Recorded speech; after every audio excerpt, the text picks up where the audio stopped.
Halo semua, selamat datang kembali di Unis 3M.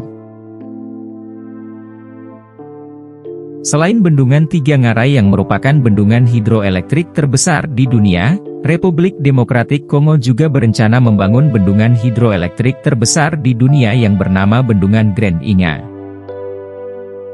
Jika nantinya memang dibangun, Grand Inga akan digadang-gadang mengalahkan bendungan Tiga Ngarai milik Cina sebagai bendungan hidroelektrik yang terbesar di dunia. Kongo adalah nama dari salah satu sungai yang terbesar di Afrika. Sungai Kongo terletak di tengah-tengah benua Afrika. Dari nama sungai itulah sekarang terdapat dua negara yang sama-sama menggunakan nama Kongo. Kedua negara itu adalah Republik Kongo dan Republik Demokratik Kongo. Serta kedua negara ini berbatasan dengan Sungai Kongo.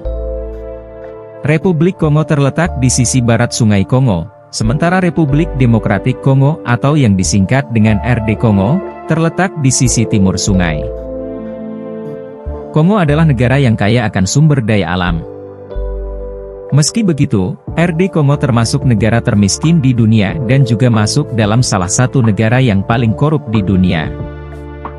Setelah merdeka di tahun 1960, Republik Demokratik Kongo mempunyai sektor pertambangan yang berkembang pesat serta merupakan negara industri yang paling maju kedua di Afrika. Namun, sejak saat itu juga korupsi, perang, dan ketidakstabilan politik terjadi selama beberapa dekade dan menjadi hambatan besar bagi pertumbuhan negaranya. Kesenjangan terjadi tidak hanya dalam hal ekonomi, namun juga listrik. Tata kelola sektor yang buruk, kurangnya perencanaan, hingga kurangnya komitmen pemerintah telah mengakibatkan kesenjangan serta defisit akses listrik yang terbesar nomor 3 di dunia.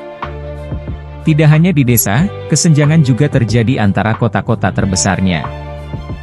Seperti Kinshasa memiliki akses listrik sebanyak 60%, sedangkan beberapa kota lainnya memiliki akses listrik kurang dari 10%, seperti di kota Miti di bagian timur RD Kongo.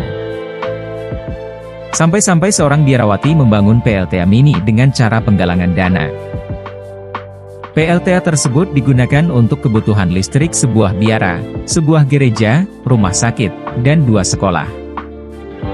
Tanpa adanya PLTA mini itu, kota Miti hanya akan mendapatkan listrik selama 2 atau 3 hari saja dalam seminggu, dan itu pun hanya dalam beberapa jam saja.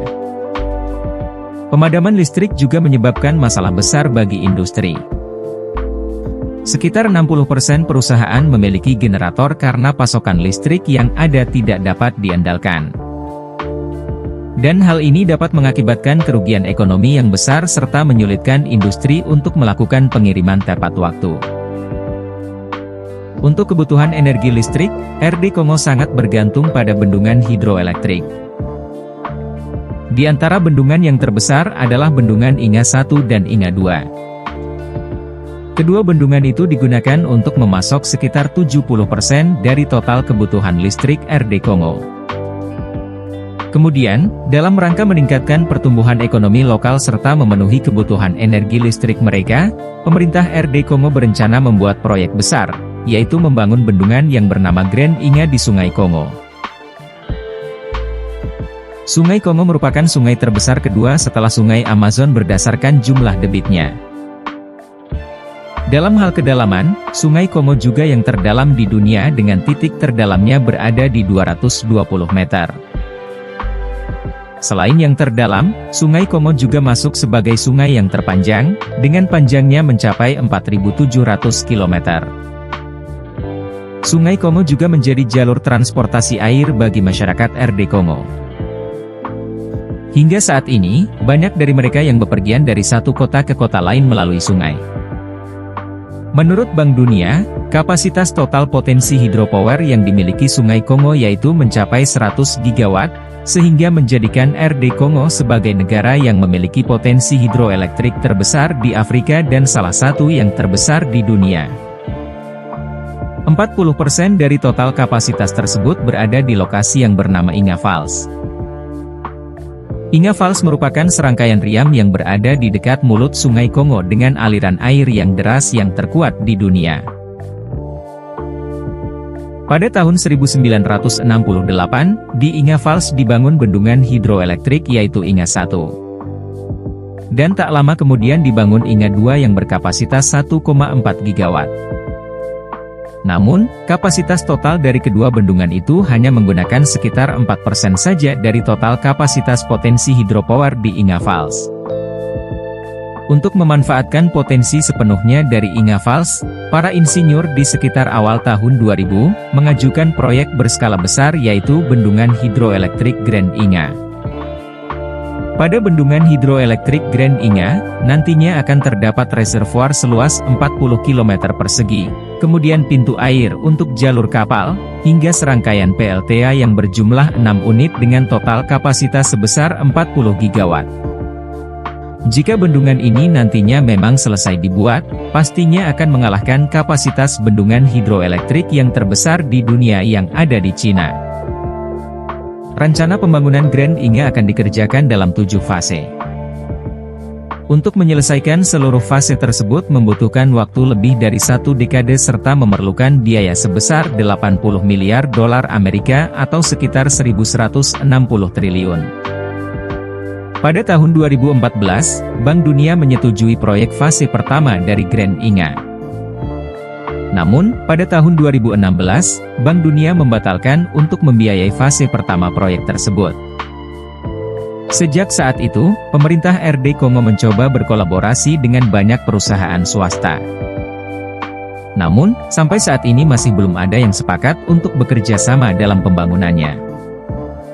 Rencana Bendungan Grand Inga memang memiliki banyak manfaat bagi RD Kongo dan negara-negara di Afrika.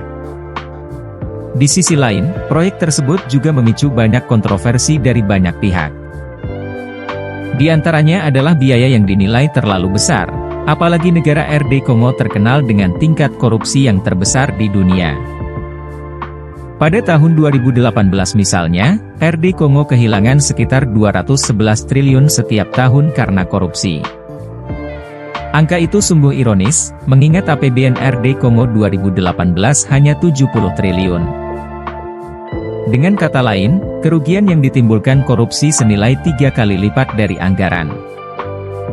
Hal itu juga yang membuat banyak pihak khawatir jika uang sebesar itu tidak semuanya digunakan untuk pembangunan proyek, namun disalahgunakan. Kemudian, banyak pihak dan penduduk RD Kongo juga meragukan jika nantinya Grand Inga akan beroperasi secara maksimal. Hal ini seperti yang terjadi pada Inga 1 dan Inga 2. Kedua bendungan hidroelektrik tersebut hanya beroperasi 25 hingga 40% saja dari total kapasitas maksimalnya. Dan hal ini disebabkan oleh buruknya pemeliharaan yang ada. Selain itu, adanya pembangunan proyek Grand Inga juga dikhawatirkan akan dapat memberikan dampak negatif bagi lingkungan dan sosial, seperti meningkatnya jumlah emisi karbon dan menggusur ribuan penduduk bahkan lebih yang berada di sekitar lokasi pembangunan proyek Grand Inga. Kondisi ini juga pernah terjadi saat pembangunan bendungan Inga 1 dan Inga 2, yang mana di waktu itu para penduduk yang digusur banyak yang tidak mendapatkan kompensasi untuk relokasi.